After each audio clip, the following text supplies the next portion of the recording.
ولقد يسرنا القرآن للذكر فهل من مدكر। এবার সাহাবায়ে কেরামকে আল্লাহর রাসূল বললেন, বনি ইসরাইলের মধ্যে ৭২টি ফিরকা হয়েছিল। কয়টা? ৭২টা। আর আমার উম্মতের মধ্যে হবে ৭৩টা। এর মানে এই না যে আপনি বসে বসে ফিরকা বানাবেন। নবী সতর্ক করে গেছেন যে ফিরকা হবে ৭৩টা। ৭২টা ফিরকা জাহান্নামে যাবে আর শুধু একটা হবে জান্নাতি। ওই জান্নাতি দলকে আল্লাহর নবী ফিরকা বলেন নাই। ফিরকা বলা হয় মূল গাছ থেকে ডাল যখন কেটে আলাদা হয়ে যায় ওটাকে ফিরকা বলে। আসল গাছ হচ্ছে মূল, আর মূল থেকে আলাদা হওয়ার নাম ফিরকা। তাহলে ওই মূল যারা তারা যাবে জান্নাতে, আর ওই ৭২টা বাতিল ছোট ছোট ফিরকা যাবে জাহান্নামে। সাহাবীরা জিজ্ঞেস করলেন, ইয়া রাসূলুল্লাহ, ওই যে মূল ধারা যারা জান্নাতে যাবে এদের পরিচয় কি? আল্লাহর হাবিব সাল্লাল্লাহু আলাইহি ওয়াসাল্লাম বললেন, এদের পরিচয় হচ্ছে আল্লাযীনা মা আনা আলাইহি ওয়া আসহাবিহি। তারা ওই সকল মানুষ যারা সেই পথে থাকবে যে পথ আমি এবং আমার সাহাবীদের পথ।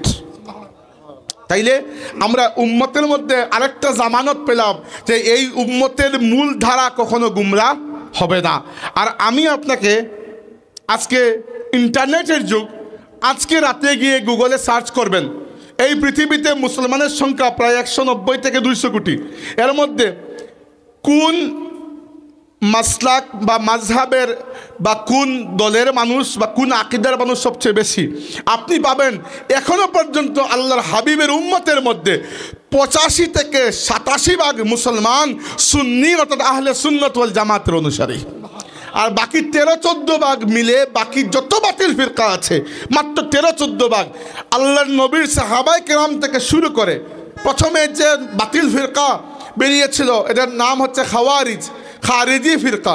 আর আজকের দিন পর্যন্ত যত বাতিল ফিরকা বেরিয়েছে এই বাতিল ফিরকা মিলে ১০ থেকে ১৩ ভাগ পর্যন্ত ৮৫ থেকে ৮৭ ভাগ পর্যন্ত আল্লাহর নবীর উম্মত এখনও আহলে সুন্নাত অর্থাৎ সাওয়াদে আজম অর্থাৎ উম্মতের মূলধারা অর্থাৎ জান্নাতি হিসাবে দুনিয়াতে বেঁচে আছে আলহামদুলিল্লাহ। আর ৩ নম্বর জামানত আল্লাহ নবী দিয়েছেন। ১ নম্বর জামানত হচ্ছে কোরআন শরীফের হেফাজত আল্লাহ করবেন। অতএব যে ব্যক্তি হিদায়ত নিতে চায় কোরআন তার জন্য বহাল থাকবে। ২ নম্বর জামানত হচ্ছে উম্মতের বড় দলের সাথে চললেই হবে। নিজের থেকে আলাদা কোনো দল বের করে আলাদা কোনো ফিতনা বের করে আলাদা হওয়া যাবে না। আর ৩ নম্বর হচ্ছে আল্লাহর রাসূল বলেছেন, যেটা আমার আজকের বলার উদ্দেশ্য, যে যদি আমার উম্মতের মধ্যে বড় আকারে গুমরাহি চলেও আসে প্রত্যেক ১০০ বছর পরে পরে এমন কিছু মানুষ দুনিয়াতে আসবে যারা আমার দ্বীনকে পরিষ্কার পরিচ্ছন্ন করে কোরআন সুন্নতের আলোকে আবার সেভাবে নবায়ন করবে যেভাবে ১০০ বছরে এই উম্মতকে গুমরাহ করা হয়েছে। আল্লাহ নবী সাল্লাল্লাহু আলাইহি ওয়াসাল্লাম বলেছেন, সুনানে আবু দাউদ কিতাবের মধ্যে হাদিস রয়েছে, ইন্নাল্লাহা ইয়াবআসু লিহাযিহিল উম্মতি আলা রাসি কুল্লি মিআতি আমিন মান ইউজাদ্দিদু লাহা দীনাহা। প্রত্যেক ১০০ বছর পরে পরে ১ শতাব্দী পরে পরে আল্লাহ এই উম্মতের মধ্যে কিছু মুজাদ্দিদ পাঠাবেন। মুজাদ্দিদ মানে হচ্ছে রিনিউয়ার, রিভাইভার, অর্থাৎ যারা রিভাইভার দুনিয়াতে কোনো কিছুকে যারা নবায়ন করে। তো দিনের মধ্যেও এমন কিছু মানুষ আসবে যারা দিনের এমন একটি শাখা যেটি মানুষ খেয়াল ছেড়ে দিয়েছে এইরকম কোনো শাখাকে আবার জিন্দা করবেন, অথবা দিনের মধ্যে যদি কোনো বিকৃতি প্রবেশ করে সেটাকে পরিষ্কার করে দিনকে আবার তার সহি ফরম্যাটে মানুষের সামনে তুলে ধরবেন। এই মুজাদ্দিদদের সিলসিলা কিয়ামত পর্যন্ত থাকবে। আর আমরা জানি এই উম্মতের ২ মুজাদ্দিদের ব্যাপারে উম্মতের ঐক্যমত।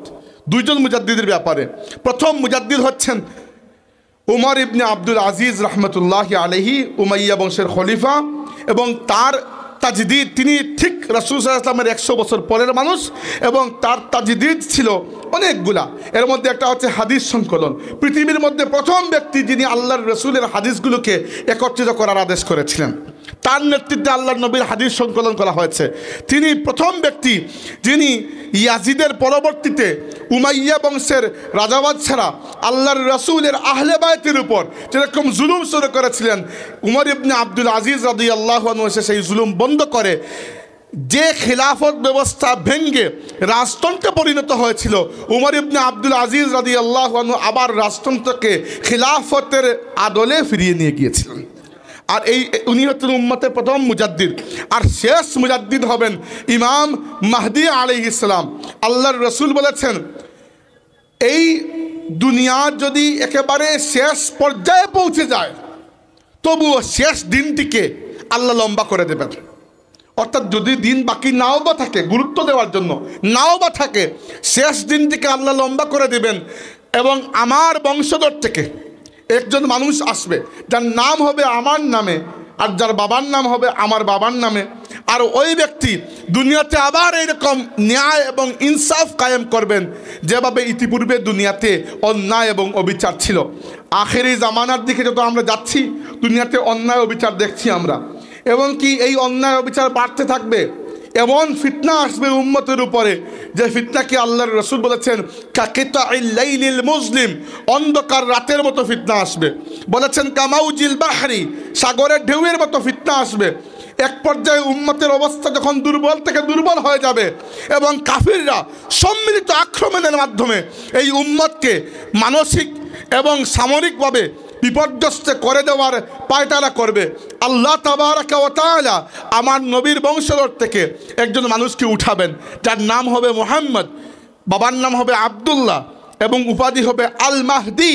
এবং তার মাধ্যমে আবার আল্লাহর রসুলের দিনের ইশাআত শুরু হবে, এবং তিনি সমস্ত পৃথিবীতে আবার আল্লাহর দিনকে বিজয় করে দেবেন। কিন্তু এই দুইজনের মধ্যখানে অনেক মুজাদ্দিদ আসবেন, এবং আমার মতে চলমান হিজরি শতাব্দীর একজন মুজাদ্দিদ হচ্ছেন আমাদের মুর্শিদ হযরত আল্লামা ফুলতুলি সাহেব কিবলা রহমতুল্লাহি আলাইহি। কি জন্য বলছি? বলারও কারণ আছে, আমি আপনাদেরকে কিছু কারণ বলতে চাই। এই কথাগুলো এরকম না যে আমি বলে দিলাম আর আপনারা মেনে নিলেন। এইরকম দাবি করতে হলে দাবির পেছনে কিছু দলিল, কিছু যুক্তি থাকা লাগবে। আমি যদি ফুলতুলি সাহেবকে বলি তিনি একজন মাদ্রাসার উস্তাদ ছিলেন, অথবা সর্বোচ্চ একজন আলিম বা একজন পীর সাহেব ছিলেন, কেউ তর্ক করবে না, সবাই মানবে। কিন্তু যদি বলি একজন মুজাদ্দিদ ছিলেন, এত বড় দাবি করার পেছনে কিছু দলিল আমাকে দিতেই হবে। প্রথমে দেখুন, মুজাদ্দিদ শব্দটি এসেছে তাজদিদ শব্দ থেকে। তাজদিদ মানে নবায়ন করা, কোনো কিছু নতুন করা, মানে শুরু করা নয়, একটা জিনিস ছিল আপাতত নাই, আপনি আবার চালু করলেন। এবার ফুলতুলি সাহেবের তাজদিদ বা ফুলতুলি সাহেবের সমস্ত খেদমতগুলোকে যদি আপনি সামনে রাখেন, অন্তত পক্ষে 4টা খেদমতে ফুলতুলি সাহেব কিবলা রহমতুল্লাহি আলাইহিকে আপনার মুজাদ্দিদ বলতে হবে। 4টা জায়গায়, তার 4টা খেদমতের কারণে। সর্বপ্রথম এবং প্রধান খেদমত, আল্লামা ফুলতুলি সাহেব কিবলা রহমতুল্লাহি আলাইহিকে ফুলতুলি সাহেব বানিয়েছে যে খেদমত, সেটি হচ্ছে আল্লাহর কালামে পাকের খেদমত। ঠিক না? কোরআনে পাকের খেদমতের এই যে সিলসিলা, হাজিরিন একটু বলতে চাই ইতিহাসটি। রসুল আকরাম সাল্লাল্লাহু আলাইহি ওয়াসাল্লামের কাছে কোরআন নাজিল হয়, যতটুকু কোরআন নাজিল হয় অতটুকু আল্লাহর রসুল গিয়ে কাবা শরীফের পাশে দাঁড়িয়ে তিলাওয়াত করেন। তারা চিৎকার চেঁচামেচি করে, আল্লাহর রসুল সাল্লাল্লাহু আলাইহি ওয়াসাল্লামের আওয়াজ যেন মানুষের কানে না পৌঁছে। কিন্তু এতেও কোনো লাভ হয় না, ইসলামের সংখ্যা, মুসলমানদের সংখ্যা বাড়তেই আছে। সাহাবীরা বলেন, ইয়া রাসূলুল্লাহ, প্রত্যেক দিন আপনি যে যাবেন এবং কোরআন শরীফ তিলাওয়াত করবেন, আপনার নিজের প্রাণের উপর এটা একটা ঝুঁকি হয়ে যায়, তো আমাদের মধ্য থেকে একজন গেলে কিভাবে হয়? সাহাবী একেবারে খাটো চেহারার, খুবই কমজোর চেহারার, কমজোর মানে শারীরিকভাবে খাটো, এমনিতে খুবই রুগা পাতলা সাহাবী ছিলেন আব্দুল্লাহ ইবনে মাসউদ রাদিয়াল্লাহু আনহু। বললেন, ইয়া রাসূলুল্লাহ, আগামীকালকে আমি যাবো তিলাওয়াত করতে। পরের দিন তিনি চলে গেলেন। যাওয়ার পরে সূরা আর রহমান তিলাওয়াত করছিলেন। প্রথম এক রুকু তিলাওয়াত করা পর্যন্ত কাফিররা মনে করলো তিনি মনে হয় কবিতা পড়ছেন। যখন তারা বুঝতে পারলো যে এটা কবিতা নয়, এটা কোরআন, তখন তারা প্রচণ্ড রাগ, মক্কার কাফিররা প্রচণ্ড রাগ। নবীকে তারা শারীরিকভাবে আঘাত করে নাই, ঠিক আছে, কিন্তু আব্দুল্লাহ ইবনে মাসউদ রাদিয়াল্লাহু আনহুকে তারা ছাড়লো না, মারতে মারতে আদমরা করে ফেলে দিল যে তোমার এত বড় সাহস, তুমি এসে এখানে কোরআন পড়ছো আমাদের সামনে, তোমার নবী হয়তো পড়েছেন, তুমি কোন সাহসে পড়েছ? সাহাবীরা এসে তাকে কোনো মতে তুলে নিলেন এবং তাকে বললেন যে আমরা এজন্য চেয়েছিলাম তুমি না যেতে। কোনো বড় পরিবারের কেউ একজন গেলে কাফিররা মারতে 2বার চিন্তা করত, তুমি গেছো, তোমার পরিবারও সেরকম বড় নয়, তোমাকে গায়ে হাত তুলতে কেউ 2বার চিন্তা করবে না। কিন্তু এই অবস্থায় আল্লাহর বান্দা বলে উঠলেন যে তাদের ওই আঘাত আমাকে আটকাতে পারবে না, ইনশাআল্লাহ আগামীকালকে আমি আবার যাব এবং কাবায় দাঁড়িয়ে কোরআন শরীফ তিলাওয়াত করব। এই যে কোরআন শরীফের প্রতি তার যে মহব্বত, এই মহব্বতের রংটা এভাবে ফুটে উঠলো যে আল্লাহর হাবিব সাল্লাল্লাহু আলাইহি ওয়াসাল্লাম বললেন, মান আহাব্বা আন ইয়াকরা আল কুরআন গাদ্দান কামা উনজিলা ফালইয়াকরা বিকিরাআতি ইবনে উম্মে আবদ। তার ডাকনাম ছিল ইবনে উম্মে আবদ। আল্লাহর নবী বললেন, যে ব্যক্তি এমন বিশুদ্ধ করে কোরআন শিখতে চায়, তিলাওয়াত করতে চায়, যেরকম বিশুদ্ধ করে আল্লাহ আমার কাছে নাজিল করেছেন, জিবরাইল নিয়ে এসেছেন, সেজন্য আমার সাহাবী আব্দুল্লাহ ইবনে মাসউদের কাছ থেকে তিলাওয়াত শিখে নেয়। এই আব্দুল্লাহ ইবনে মাসউদ রাদিয়াল্লাহু আনহু এবং আরও কিছু সাহাবা ছিলেন যারা কোরআনে পাকের সবচেয়ে বড় কারি হয়েছিলেন। সাহাবীদের মধ্যে সবাই কোরআন পড়েছেন, সবাই কারি হয়েছেন, কিন্তু কারিদের মধ্যেও তো বেশ কম আছে। তো সাহাবীদের মধ্যে কিরাতের দিক থেকে যে 5 জন সাহাবী সবচেয়ে বেশি মাহারত লাভ করেছিলেন, একজন হচ্ছেন আমিরুল মুমিনিন উসমান ইবনে আফফান রাদিয়াল্লাহু আনহু, আরেকজন আমিরুল মুমিনিন আলী ইবনে আবি তালিব রাদিয়াল্লাহু আনহু, আরেকজন এই সাহাবী যার ব্যাপারে আল্লাহ নবী বলেছেন যার কিরাত জিবরাইলের কিরাতের মতো, আব্দুল্লাহ ইবনে মাসউদ রাদিয়াল্লাহু আনহু, আরেকজন উবাই ইবনে কাব রাদিয়াল্লাহু আনহু, যাকে তারাবির নামাজের ইমাম বানিয়ে প্রথম উমর ইবনে খাত্তাব রাদিয়াল্লাহু আনহু তারাবির জামাত শুরু করেছিলেন, আর আরেকজন যায়েদ ইবনে সাবিত রাদিয়াল্লাহু আনহু মাত্র 28 বছর বয়সে, মাত্র 28 বছরের যুবক ছিলেন যখন তিনি কোরআন শরীফ সংকলন করেছিলেন নিজের হাতে আবু বকরের খেলাফতকালে। এই 5 জন সাহাবী ইলমে কিরাতের ক্ষেত্রে অত্যন্ত মহারত হাসিল করেছেন। এই 5 জন সাহাবীর কাছ থেকেই ইলমে কিরাত শিখেছেন পরের জেনারেশনের 2 জন তাবেঈ, যারা এই 5 জনেরই ছাত্র। এর মধ্যে একজনের নাম ছিল আবু আব্দুর রহমান সুলামি, আরেকজনের নাম ছিল জার ইবনে হুবাইস। এই 2 জনের ছাত্র হচ্ছেন ইমাম আসিম, ইমাম আসিমের ছাত্র হচ্ছেন ইমাম হাফস। এইভাবে কিরাতের যে সিলসিলা নিচের দিকে এসেছে, সেই নিচের দিকে আসতে আসতে এক সময় আমরা হঠাৎ করে পেয়ে যাই এমন একটা নাম, যে নাম হচ্ছে ইরকুসুস আল মিসরি। আর ইরকুসুস আল মিসরি ছাত্র হচ্ছেন হাফিজ আব্দুর রউফ করমপুরি, আর হাফিজ আব্দুর রউফ করমপুরি ছাত্র হচ্ছেন আমাদের মুর্শিদ আল্লামা ফুলতুলি সাহেব কিবলা রহমতুল্লাহ আলাইহি।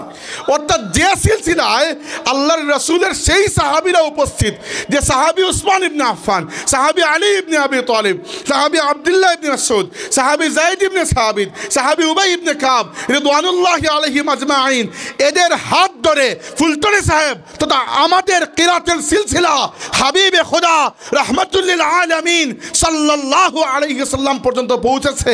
আর আল্লাহর হাবিবের মাধ্যমে, আল্লাহর হাবিব থেকে জিবরাইল আলাইহিস সালামের মাধ্যমে আমাদের এই কিরাতের সিলসিলা আল্লাহ তাবারাকা ওয়া তাআলা পর্যন্ত পৌঁছে গেছে।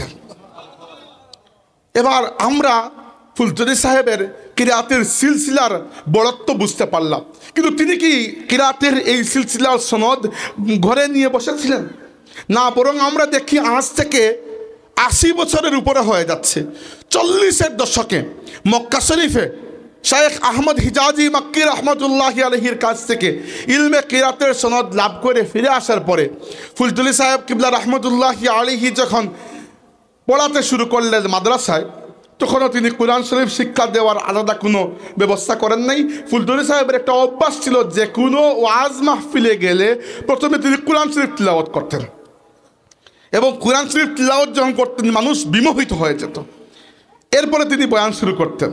এরকম বহু ঘটনা আমি শুনেছি আমার আব্বা চাচাদের কাছ থেকে, যে এক পাশে ফুলতুলি সাহেব রহমাতুল্লাহ তিলাওয়াত করছেন, অন্য পাশে অন্য কোনো মাসলাকের বড় আলিম উলামা বসে আছেন। যতক্ষণ তিলাওয়াত চলেছে ততক্ষণ পর্যন্ত এদের মনে হয়েছে শ্বাসই নড়ছে না, এরা বিমুগ্ধ হয়ে আল্লামা ফুলতুলি সাহেবের তিলাওয়াত শুনতেন। আর এই তিলাওয়াতের প্রাতিষ্ঠানিক রূপদান শুরু হলো। ফুলতুলি সাহেব রহমতুল্লাহি আলাইহির কাছে আসলেন বদরপুরি সাহেবের খলিফা এবং অনেক বড় বুজুর্গ মৌলানা আব্দুল নূর গড়খাপনি রহমতুল্লাহি আলাইহি, এবং এসে ফুলতুলি সাহেবকে অনুরোধ করলেন যে আপনি যে কিরাত শিখে এসেছেন মক্কা শরীফ থেকে, আমাকে ওই কিরাত শেখানোর অনুরোধ করছি। ফুলতুলি সাহেব বললেন আমার তো সময় নাই আসলে। তখন তিনি বললেন, এদিন চলে গেলেন, পরের দিন আসলেন, এসে বললেন যে আমি আবার আপনার কাছে অনুরোধ করছি, আপনি কনসিডার করুন যে আমাকে ইলমে কিরাত শেখাবেন। ফুলতুলি সাহেব বললেন, আমি তো বলেছি হজরত আমার তো সময় নাই। তখন উনি বললেন যে আমি তো আর আমার নিজের ইচ্ছা আসি নাই, অনেক বড় জায়গা থেকে আদেশ পেয়ে আমি এসেছি আপনার কাছে। কি আদেশ? তখন আল্লামা আব্দুল নূর রহমতুল্লাহ আলাইহি বললেন যে আমি স্বপ্নে আল্লাহর হাবিব সাল্লাল্লাহু আলাইহি ওয়াসাল্লামের জিয়ারত লাভ করেছি এবং আল্লাহর নবী সাল্লাল্লাহু আলাইহি ওয়াসাল্লামকে আমি বলেছি, ইয়া রাসূলুল্লাহ, আমি কোরআন শরীফ তিলাওয়াত শুনবো আপনার কাছ থেকে। আল্লাহর নবী সাল্লাল্লাহু আলাইহি ওয়াসাল্লাম আমাকে নিজে কোরআন শরীফ তিলাওয়াত করে শুনিয়েছেন। এরপরে আমি রহমতে আলম সাল্লাল্লাহু আলাইহি ওয়াসাল্লামকে জিজ্ঞাসা করেছি, ইয়া রাসূলুল্লাহ, এইরকম তিলাওয়াত আমি শিখতে চাই। আল্লাহর হাবিব সাল্লাল্লাহু আলাইহি ওয়াসাল্লাম ডান দিকে ইশারা করেছেন, ফুলতুলি সাহেব আমি দেখতে পাই ডান দিকে আপনি বসে আছেন। এরপর থেকে এরপরে তো আর কোনো উম্মতের পক্ষে না করা সম্ভব নয়। এরপরে একটা সিদ্ধান্ত হলো যে আদম খাকি মাজার মসজিদে প্রত্যেক বৃহস্পতিবারে, ওইটা আসামে, প্রত্যেক বৃহস্পতিবারে ফুলতুলি সাহেব 1 ঘন্টা 1.5 ঘন্টা করে কোরআন শরীফের দার্স দিবেন। তখনও দারুল কিরাত প্রতিষ্ঠা হয় নাই, এর কিছু পরে দারুল কিরাত প্রতিষ্ঠা হয়েছে। দারুল কিরাত প্রতিষ্ঠা হওয়ার পরে আস্তে আস্তে গিয়ে ফুলতুলি সাহেব রহমতুল্লাহ আলাইহি রমজান মাসকে খাস করে দিয়েছেন কোরআনের মাস হিসাবে।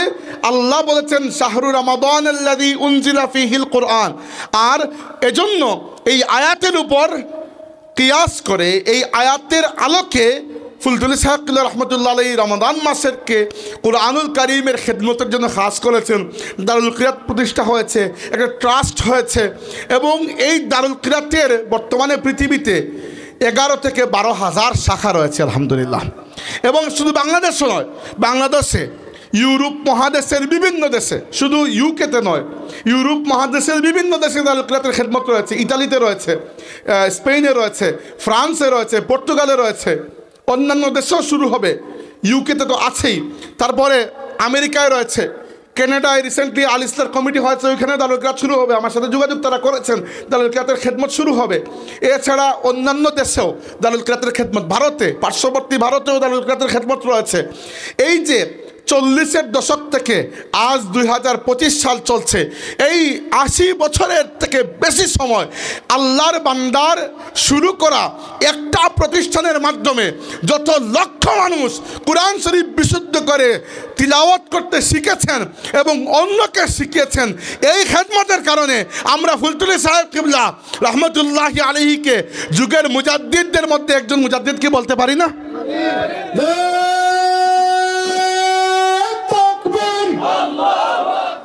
নারে তাকবীর, আল্লাহু আকবার, নারে রিসালাত, ইয়া রাসূলুল্লাহ, কোরআন সুন্নাহর আলো, ঘরে ঘরে আলো, ঘরে ঘরে জালো, কোরআন সুন্নাহর আলো। সম্মানিত হাজিরিন, একটা গেল। 2 নম্বর খেদমত হচ্ছে, আমি যদি কোরআন শরীফের পরে হযরত ফুলতুলি সাহেবের 2 নম্বর কোনো খেদমতের কথা বলতে চাই, আমার মতে তিনি বাংলাভাষী মুসলমানদের রুহের ভেতরে, অন্তরের অন্তঃস্থলে আল্লাহর হাবিব সাল্লাল্লাহু আলাইহি ওয়াসাল্লামের তাজিব এবং মুহাব্বত ঢুকিয়ে দিয়েছেন। এবং এই ক্ষেত্রে ঢুকিয়ে দিয়েছেন বলতে আবার কেউ মনে করবে শিরিক করে ফেলেছি আমি, ঢুকিয়ে দিয়েছেন আল্লাহ, কিন্তু ফুলতুলি সাহেবকে এক্ষেত্রে আল্লাহ রাব্বুল আলামিন কাজে লাগিয়েছেন যে আল্লাহর ওলির মাধ্যমে এই খেদমতটা আল্লাহ আঞ্জাম দিয়েছেন। কিভাবে দেখেন, হযরত ফুলতুলি সাহেব রহমতুল্লাহি আলাইহি সমাজকে, যুগকে যে অবস্থায় পেয়েছিলেন আমরা সেই অবস্থায় পাই নাই। আমরা ফুলতুলি সাহেবের পরের থেকে পরের জেনারেশন, আমি এসে এই মাহফিল সাজানো পেয়েছি এবং এই মাহফিলে আপনারা যারা বসে আছেন তাদের সামনে আমি আমার নবীর যত শান বয়ান করি আপনার বিরক্ত লাগবে না, আপনি ওটা কোয়েশ্চন করবেন না। কিন্তু তখন হয়তো ফুলতুলি সাহেব এরকম সাজানো মাহফিল পান নাই, তিনি এই মাঠ, এই মাহফিলগুলোকে সাজিয়ে গেছেন বলেই তো আজকে আমরা আল্লাহর হাবিবের সম্মান বয়ান করতে পারছি। হাজিরিন, এই উপমহাদেশে ইসলামের খেদমত শুধু আমাদের সিলসিলা করেছে এরকম না, সবাই করেছেন। কিন্তু কিছু কিছু বিষয় ছিল যে বিষয়গুলোতে ফুলতুলি সাহেব রহমতুল্লাহ আলাইহি দেখেছেন যে কমতি থেকে যাচ্ছে, তিনি সেখানে জোর দিয়েছেন। এটাই একজন মুজাদ্দিদের বৈশিষ্ট্য। যেমন উপমহাদেশে ইলমে হাদিসের খেদমত ফুলতুলি সাহেবের জন্মের বহু শতাব্দী আগ থেকে চলে আসছে। উপমহাদেশে ইলমে হাদিসের খেদমত শুরু করেছেন শাহ আব্দুল হক মুহাদ্দিস দেহলভী রহমতুল্লাহ আলাইহি। আর এই খেদমতকে চূড়ান্ত পর্যায়ে যিনি পৌঁছে দিয়েছেন তিনি হচ্ছেন ইমামুল হিন্দ শাহ ওয়ালিউল্লাহ মুহাদ্দিস দেহলভী রহমতুল্লাহ আলাইহি। এবং এই খেদমতের একটা বড় অংশ আদায় করেছে দেওবন্দ মাদ্রাসা বা অন্যান্য মাদ্রাসাগুলো, রামপুর মাদ্রাসা সবাই করেছে ইলমে হাদিসের খেদমত। এমনকি ইলমে তাসাউফের খেদমত এই উপমহাদেশে ফুলতুলি সাহেব তার প্রথম পীর সাহেব নন, আরও এসেছেন।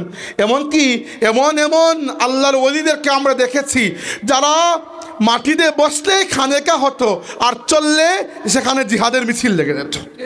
আমরা খাজা গরিব নওয়াজ, খাজা মঈনুদ্দিন চিশতি আজমেরি রহমতুল্লাহি আলাইহিকে দেখেছি যখন ভারতের মাটিতে এসেছেন একটা গাছের নিচে বসে যে মানুষকে তালিম দেবেন এরকম অনুমতিটাও পান নাই। হিন্দু রাজা পৃথিবীরাজের সেনাবাহিনী অনুমতি দেয় নাই। পৃথিবীরাজের সাথে জিহাদ করার মাধ্যমে প্রথমে নিজে শুরু করেছেন, পরে শিহাবুদ্দিন মোহাম্মদ গুরিকে তিনি দাওয়াত দিয়েছেন। তার দাওয়াতে শিহাবুদ্দিন মোহাম্মদ গুরি ভারত আক্রমণ করেছেন এবং ভারতে মুসলমানদের জন্য একটা জায়গা হয়েছে। এই যে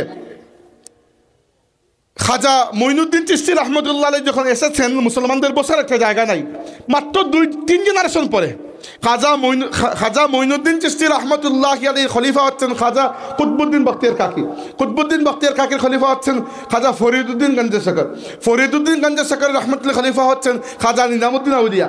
নিজামুদ্দিন আউলিয়ার সময় আস্তে আস্তে ভারতে মুসলমানদের এইরকম একটা শক্তি বেড়ে গেল যে খাজা নিজামুদ্দিন আউলিয়া রহমতুল্লাহ আলাইহির এক একটা তালিম তরবিয়ত এক এক খানেকায় 5 থেকে 7 হাজার মানুষ একত্রে উপবিষ্ট হতো এবং একবার তালিম দিয়ে পাঠিয়ে দিতেন, যা কাজ হয়ে যেত বিভিন্ন জায়গায় ইসলামের খেদমতে দিনের দাওয়াতে পৌঁছিয়ে দিতেন এদেরকে।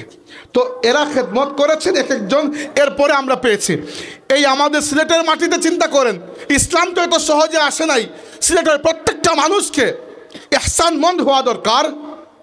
হযরত বুরহানুদ্দিন রহমতুল্লাহ আলাইহি আল্লাহর বান্দার পুত্রের শাহাদাতের ফলে এই সিলেটের জমি গৌড় গোবিন্দের বিরুদ্ধে একটা জিহাদের আবাদভূমি হয়েছে এবং শাহজালাল মুজাদ্দেদ ইয়ামানি রহমতুল্লাহ আলাইহির রুহানিয়ত আর মুজাহিদানা কিরদারের কারণে সিলেটের মাটিতে আমরা দ্বীন ইসলাম প্রতিষ্ঠা হতে পেরেছি।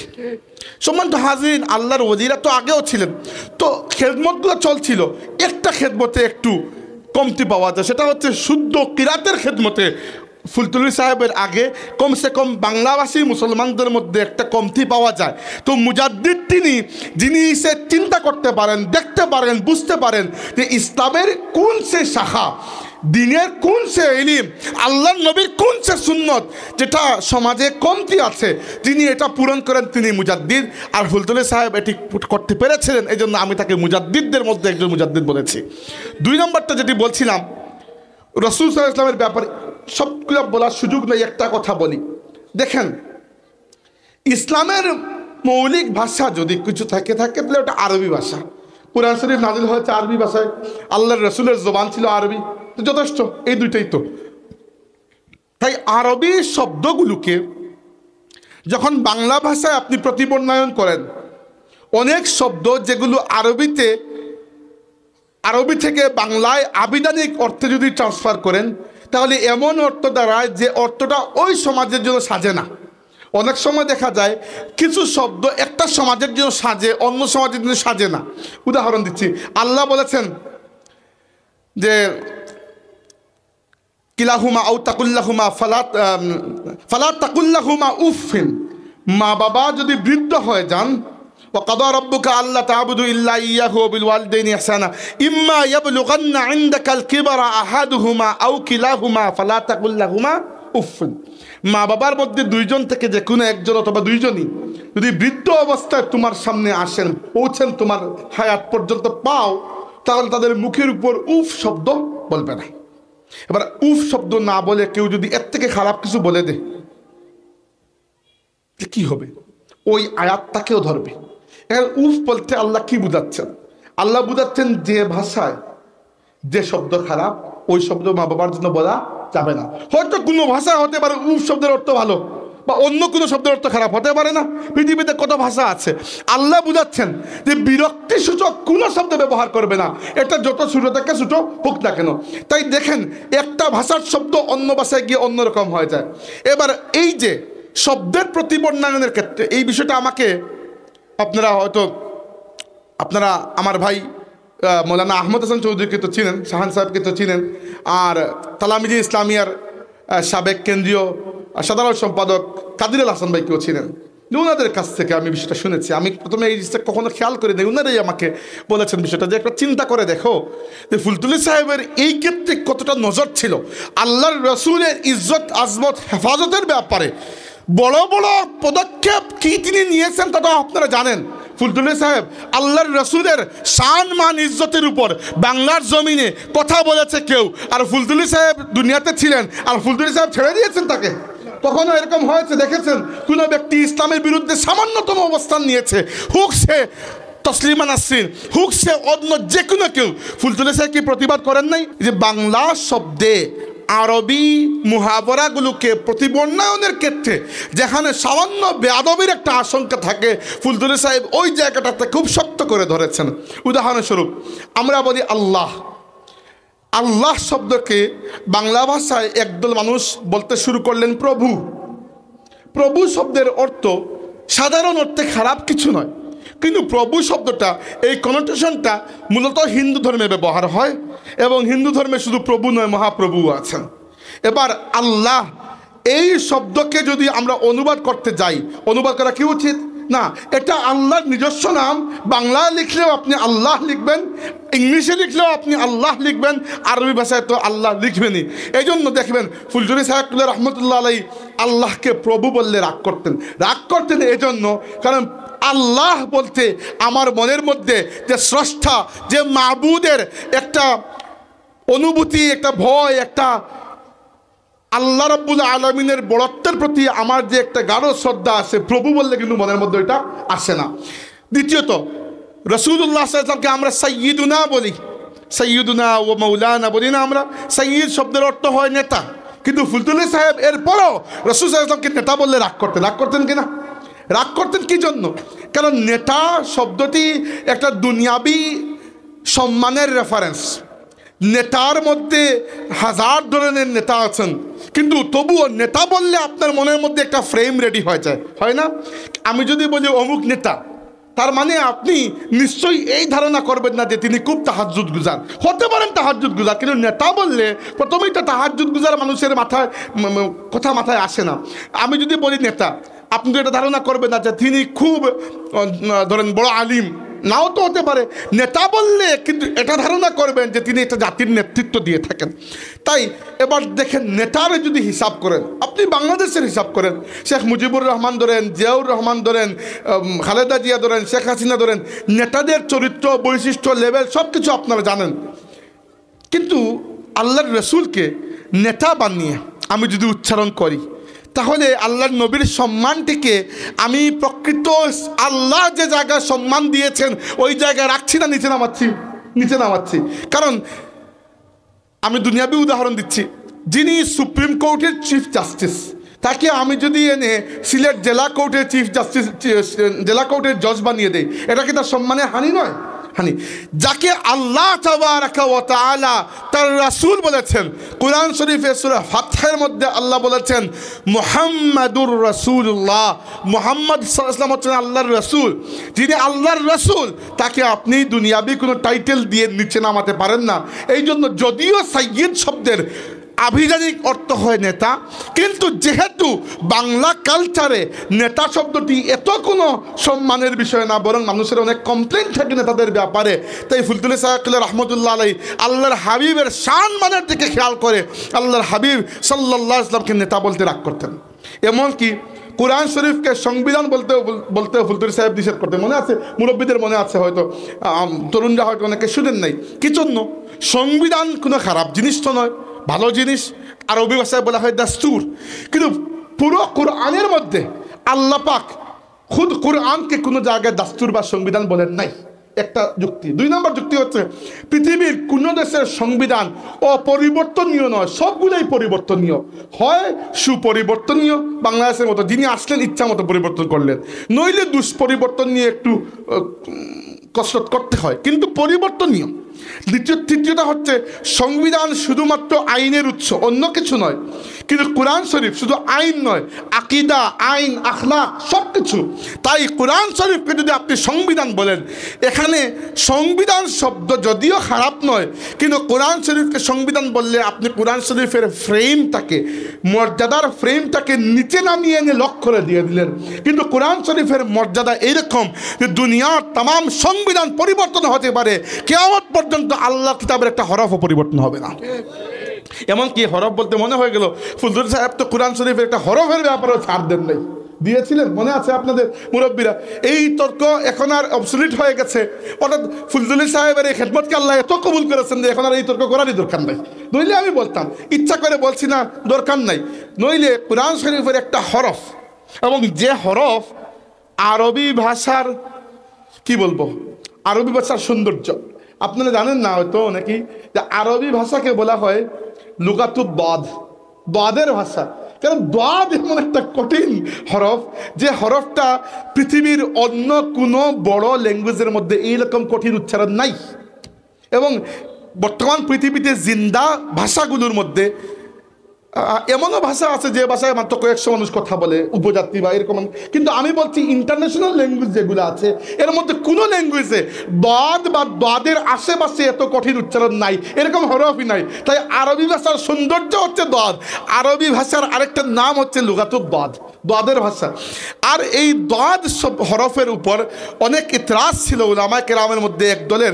তাই ফুলতুলি সাহেব রহমতুল্লাহি আলাইহি, যেহেতু তার উস্তাদ শেখ আহমদ হেজাজি মক্কি রহমতুল্লাহি আলাইহি তাকে কোরআন শরীফের সনদ দেওয়ার সময় বলেছিলেন, বাবা যা নিয়ে যাচ্ছ তা আমানত এবং আমানতকে রক্ষা করবে। এই আমানতের মধ্যে পুরো কোরআন নয়, একটি সূরা নয়, একটি আয়াত নয়, একটি শব্দ নয়, একটি হরফকেও ফুলতুলি সাহেব কিবলা মানুষের বুকে বিকৃত হতে হবে এরকম মেনে নেন নাই। এখন দেখেন, এখন দাদ নিয়ে আলোচনা করার দরকারই নাই, সমাজ পাল্টে গেছে, আলহামদুলিল্লাহ পাল্টে যায় নাই। এরপরে দেখেন মিলাদুন্নবীর বিষয়টা নিয়ে চলে আসেন।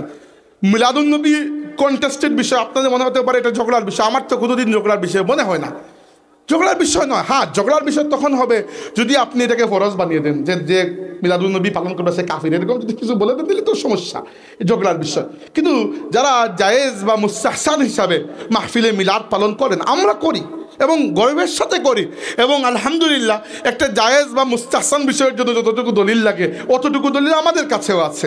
কিন্তু ফুলতুলি সাহেব এখানে দলিল বা এগুলোর উপর মূলত ফোকাস করেন নাই, বা এরকমও করেন নাই যে অন্য দল করছে না আমি করি। কখনো তার টার্গেট এটা ছিল না।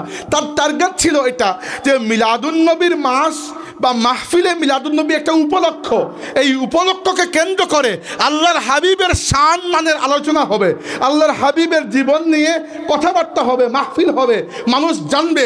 আর যত আল্লাহর রসুলের নূর এই সমাজে ছড়িয়ে পড়বে, সমাজ তো আলোকিত হয়ে যাবে। মাহফিলে মিলাদুন্নবীর পেছনে ফুলতুলি সাহেবের মূল টার্গেট ছিল এটা। এরকম না যে অমুক করতেছে না তাহলে তো আমি করি, এই পেশালের মধ্যে ফুলতুলি সাহেব কখনো যান নাই। বরং আমরা দেখি বাংলাদেশের মধ্যে ইলমি এবং দিনী খেদমতের লেভেলে ফুলতুলি সাহেবের মতো উদারতা কয়জন দেখাতে পেরেছেন? যখনই ইসলামের উপর নাস্তিক মুরতাদ বেঈমানদের তরফ থেকে আঘাত এসেছে, সমস্ত মাসলাকের উলামা কেরামকে নিয়ে ফুলতুলি সাহেব সিলেটে আন্দোলন করেছেন কিনা মুরব্বী আনে কেরাম এটা সাক্ষী আছে। তো আল্লাহর রসুলের শান মান ইজ্জত আজমতকে বাংলাভাষী মুসলমানদের কাছে মুখে মুখে অন্তরে অন্তরে পৌঁছে দেওয়ার যে একটা মহান খেদমত আল্লাহর ওলি আদায় করেছেন, এবং আল্লাহর হাবিবের শান মানের একজন পাহারাদার হয়ে তিনি সারা জীবন লড়াই করে গেছেন। এর জন্য ফুলতুলি সাহেবকে কি আমরা মুজাদ্দিদ বলতে পারি না? দুইটা গেল, 3 নম্বর আসেন, 4টা বলে শেষ করব। 3 নম্বরটা হচ্ছে যে ফুলতুলি সাহেব কিবলা রহমতুল্লাহ আলাইহি খুব স্পষ্ট করে সমাজকে দেখতে জানতেন। কারণ আমাদের সিলসিলার বুজুর্গানের মধ্যে সামাজিক রাজনৈতিক চিন্তার একটা বিষয় আমরা দেখতে পাই। শাহ ওলিউল্লাহ মুহাদ্দিস দেহলভী রহমতুল্লাহ এত বড় রাজনৈতিক চিন্তক ছিলেন, এত বড় সমাজ চিন্তক ছিলেন, এত বড় দার্শনিক ছিলেন। তাই আমাদের সিলসিলার মধ্যে এগুলো আছে আলহামদুলিল্লাহ। তো ফুলতুলি সাহেব রহমতুল্লাহ আলাইহি বুঝতে পেরেছেন যে দিনের খেদমতের জন্য যে একটা জায়গায় গিয়ে খালি ওয়াজ করে আসাই শেষ কথা নয়। ওয়াজ খুবই ঠুনকো বিষয়, আজ মানুষ শুনবে কালকে তো ভুলে যাবে। কিন্তু একটা অনাবাদী জায়গায় গিয়ে প্রথমে মসজিদ, সাথে মক্তব, এরপরে আস্তে আস্তে ছোটোখাটো হিফজ মাদ্রাসা থেকে দাখিল মাদ্রাসা থেকে আলিম ফাজিল কামিল হয়। এই মাদ্রাসা যখন এক একটা এলাকায় প্রতিষ্ঠা হয়েছে, এক একটা এলাকা এক একটা মাদ্রাসার মাধ্যমে আবাদ হয়ে গেছে। আপনি দেখেন ফুলতুলি সাহেবের মাধ্যমে অন্ততপক্ষে ওই দিন ফুলতুলিতেও তো শাহান সাহেব বললেন যে সংখ্যাগুলো আমি ভুলে গেছি, এই মুহূর্তে মনে পড়ছে না, সিলেট বিভাগে অন্ততপক্ষে 370 থেকে 400 বা 450 মতো মাদ্রাসা, যেগুলো উচ্চ মাদ্রাসা, এমন নয় যে প্রাইমারি মাদ্রাসা, উচ্চ মাদ্রাসা, এই সিলসিলার এই ফুলতুলি সাহেবের মুরিদিন মুহিব্বিনদের মাধ্যমে আজও জিন্দা আছে আলহামদুলিল্লাহ। আজকের এই যুগে ইলিম শূন্যতা, আমল শূন্যতা, আখলাক শূন্যতা, ইমান শূন্যতার দিকে আমরা যাচ্ছি। এই সময় এক একটা মাদ্রাসা, এক একটা মসজিদ প্রতিষ্ঠা করা একটা জায়গার জন্য এত বড় একটা নিয়ামত যে এক জায়গায় অনাবাদী জমিনে, বাঞ্জার জমিনে বৃষ্টি হওয়া যতটুকু নিয়ামত, একটা জায়গায় কাল আল্লাহ এবং কাল রাসূলুল্লাহর আওয়াজ পড়াও কিন্তু এরকম একটা নিয়ামত কিনা। এবং ফুলতুলি সাহেব রহমতুল্লাহ এই দিনের খেদমতের এই দূরদর্শী চিন্তা করেছিলেন। দারুল কিরাত এছাড়া ফুলতুলি সাহেব কয়েকটি মাদ্রাসা প্রতিষ্ঠা করেছেন, আমার কাছে তো হিসাব নাই, আপনি একবার খুঁজে দেখতে পারেন, আমার মনে হয় 100-500 কম হবে না ইনশাল্লাহ। এতগুলো মাদ্রাসা প্রতিষ্ঠা করেছেন, শুধু বাংলাদেশে নয়, এমন জায়গায়, ইউরোপে, আমেরিকায়, এমন জায়গায়। এবং এই যে চারাগাছ তিনি রোপণ করে গিয়েছিলেন, ওই চারাগাছ শুকিয়ে যায় নাই, আজ ওই চারাগাছ বটগাছে পরিণত হয়েছে। ইউরোপের বিভিন্ন জায়গায় আমাদের ভাইয়েরা, আমাদের সিলসিলার ভাইয়েরা, শায়েখুল্লাহর মুরিদিন মুহিব্বিনরা গিয়ে মসজিদ প্রতিষ্ঠা করেছেন, দারুল কিরাত প্রতিষ্ঠা করেছেন। এবং এক একটি মসজিদ ওই কুফারদের ভূমিতে এক একটা বিশাল বড় শহরকে আবাদ করে রেখেছে। বিভিন্ন জায়গায় দারুল কিরাত আছে, উদাহরণস্বরূপ আমি ইতালি, ফ্রান্স বা স্পেনের কথা বলতে পারেন।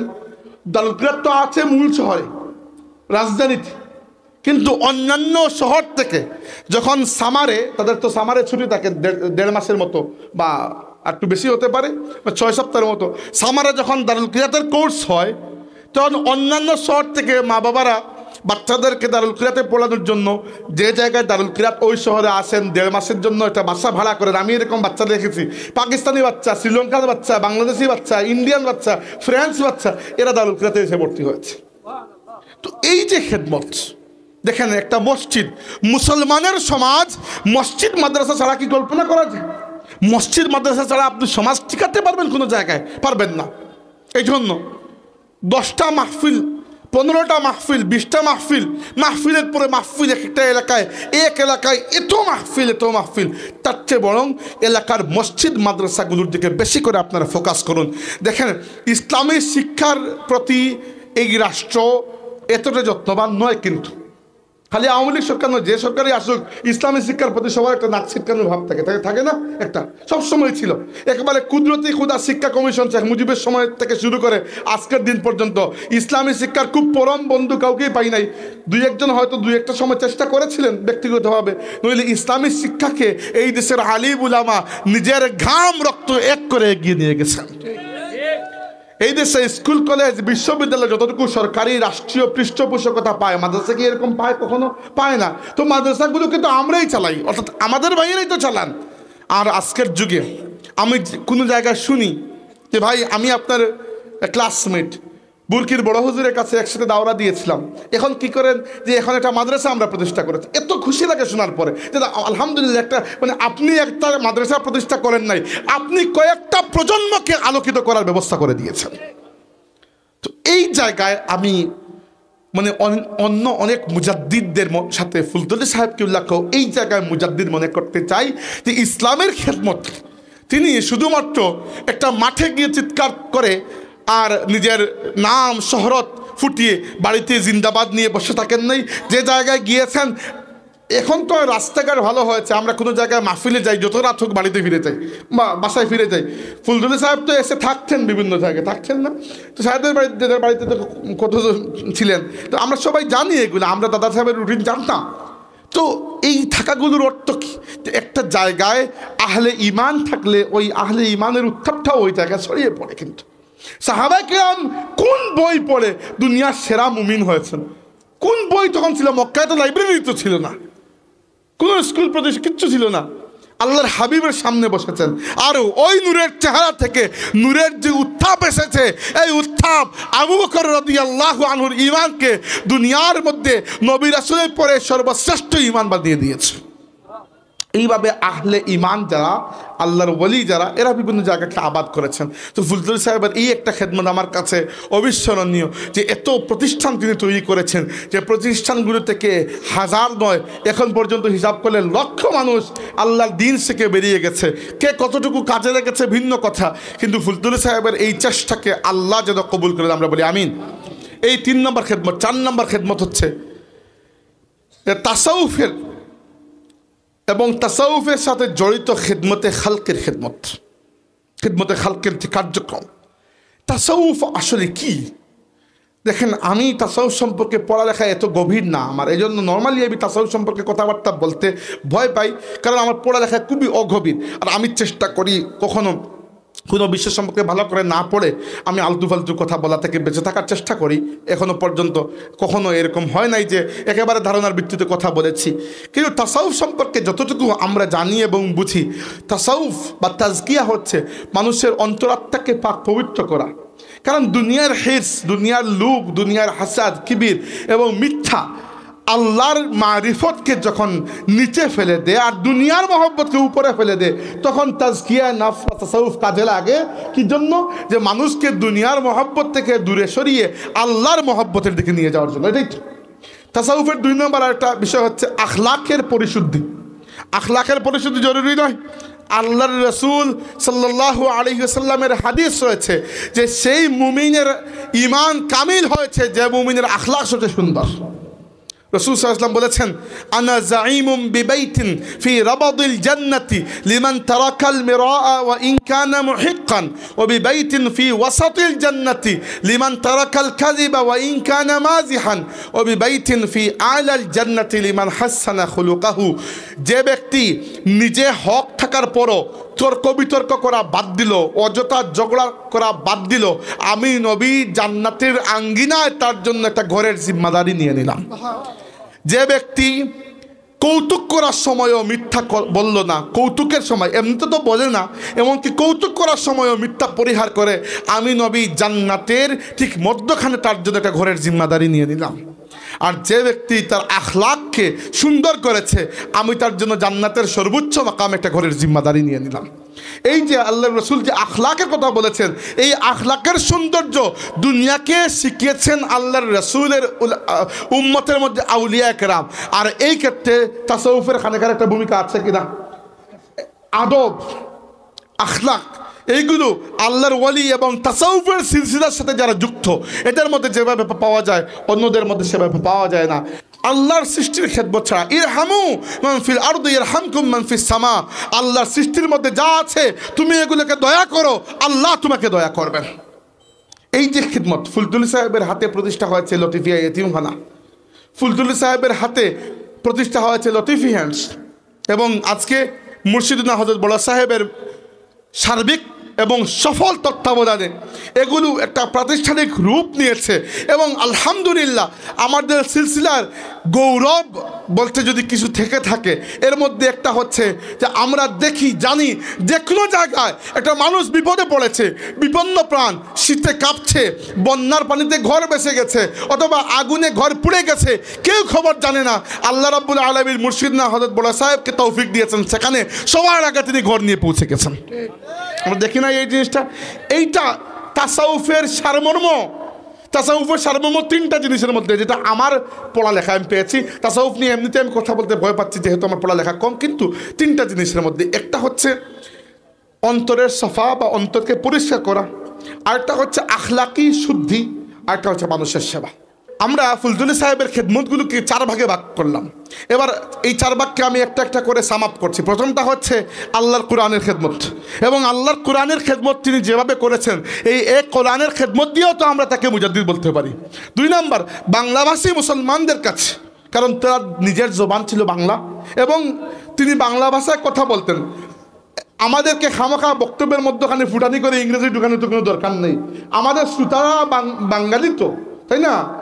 আমি মাঝে মধ্যে আরবি বাক্য বলি, ওই বাক্যগুলো আমার বানানো নয়, হয় কোরআনের আয়াত নইলে আল্লাহ রসুলের হাদিস। এগুলো এজন্য বলি, বাংলা বললেও আপনি বুঝবেন, বা বাংলাতে আপনাকে অনুবাদ করতে হবে আমার, নাহলে তো বেশিরভাগ শ্রোতা বুঝবে না।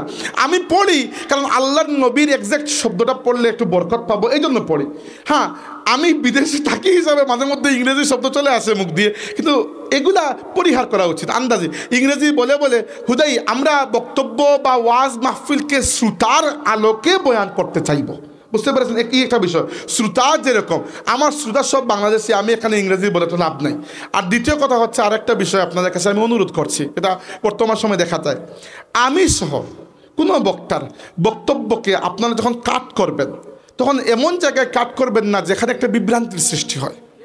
কারণ আপনি যখন উইদাউট এনি কনটেক্সট কাট করবেন, তখন আপনি আপনার নিজের লুকমাকে বক্তার মুখে তুলে দিচ্ছেন, এমন মনে হবে। আমি আপনাকে একটা কথা বলি, তুলনা দিচ্ছি না, আল্লাহ মাফ করুক, একটা কথা বলি। কুরআন শরীফের মধ্যে আল্লাহ রাব্বুল আলামিন বলেছেন, লাকাদ কাফারাল্লাযীনা ক্বালু ইন্নাল্লাহা হুয়াল মাসীহ ইবনু মারইয়াম। তারা কুফরি করেছে যারা বলে আল্লাহ হচ্ছেন ঈসা ইবনে মারইয়াম। কারা বলে? খ্রিস্টানরা বলে। তো আল্লাহ কি বলেছেন? যে তারা কুফরি করেছে যারা এই কথা বলেছে যে আল্লাহ হচ্ছেন ঈসা ইবনে মারইয়াম। এবার আপনি আগের টুকরা কেটে দিলেন, আমি যে এই বললাম আপনি আগের টুকরা কেটে দিলেন, তো আগের টুকরা কাটলে কি হবে? মানুষ বুঝবে আমি বলছি যে আল্লাহ হচ্ছেন ঈসা ইবনে মারইয়াম। আমার আকীদা কোন জায়গায় গেল? বুঝতে পেরেছেন? এমনকি কোরআনের আয়াতে যদি আপনি মধ্যখান থেকে কাটেন, মানুষ মিসগাইডেড হওয়ার সম্ভাবনা আছে। আর মানুষের কথা তো মুখ দিয়ে কখনো স্লিপ অফ টাংও হয়ে যায়, আমাদের জিহ্বা কখনো বা আমাদের মাইন্ড কখনো অ্যাপ্রোপ্রিয়েট শব্দ খুঁজে পায় না, হয় না এরকম? ভাই রে, বক্তব্য তো একটা সহজ বিষয় নয়। আসেন আমার জায়গায়, প্রত্যেকদিন 3টা মাহফিল করেন আর অনবরত কথা বলে যান, শব্দই মাঝে মধ্যে খুঁজে পাওয়া যায় না, মাঝে মধ্যে প্রপার শব্দ খুঁজে পাওয়া যায় না, এটাগুলো হয়। তো এই বিষয়টা আমানতদারি দায়িত্ব হচ্ছে আমাদের সেই ভাইদের যারা এডিটর এবং কাট পিস করেন। আমি এখানে টেলিভিশন বা ক্যামেরা এগুলোর দোষ দিচ্ছে না, তাদের কাজ তো রেকর্ড করা, কিন্তু যারা তাদের পুরো 54-55 মিনিটের রেকর্ডকে ছোটো করতে করতে নিজের মতলব অনুযায়ী এদিক থেকে কেটে ওদিক থেকে কেটে টুকরা করে লাগিয়ে দেন, ওইটা একজন আলিমের জন্য কিন্তু সাজে না। ওইটা সমাজের মধ্যে একটা অশান্তি সৃষ্টি করে। এবং আমি কোনো একটা বিশেষ জিনিসের প্রতি ইঙ্গিত করতে চাইছি না, আমার জীবনেও এইরকম অভিজ্ঞতার শিকার আমি হয়েছি।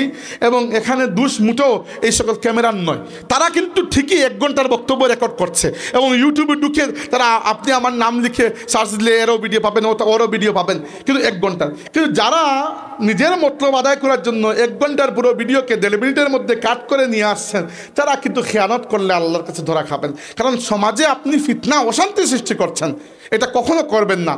একজন বক্তার একটা কথার অর্ধেকটা আপনি নিয়ে নিলেন, এটা কি জন্য? মানে এটা কীরকম অর্থ দিল?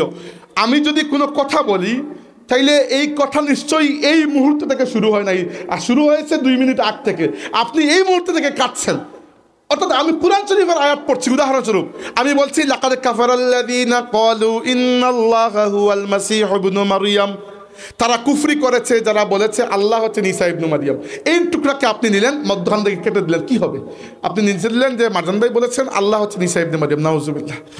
কোন জায়গায় চলে গেলে আমার আকীদা ঈমান কুফর, মানে মানুষ তো আমাকে কাফির বলে, এবং কাফির বলা উচিত এতটুকুতে, কিন্তু আমি তো পুরো আয়াত বলেছি, আপনি কেটে দিয়েছেন। আমি একটা উদাহরণ দিলাম, এই বিশ্বাসে সতর্ক থাকবেন। আর আল্লাহ রাব্বুল আলামিন যে সিলসিলার মধ্যে আমাদেরকে রেখেছেন, ওই সিলসিলায় আল্লাহর মহান ওলিরা খেদমত করে গেছেন, তাদের খেদমতের উত্তরাধিকারী হিসাবে আল্লাহ আমাদেরকেও কবুল করে। আমরা বলি আমিন। ওয়া আখিরু দাওয়ানা আলহামদুলিল্লাহি রাব্বিল আলামিন।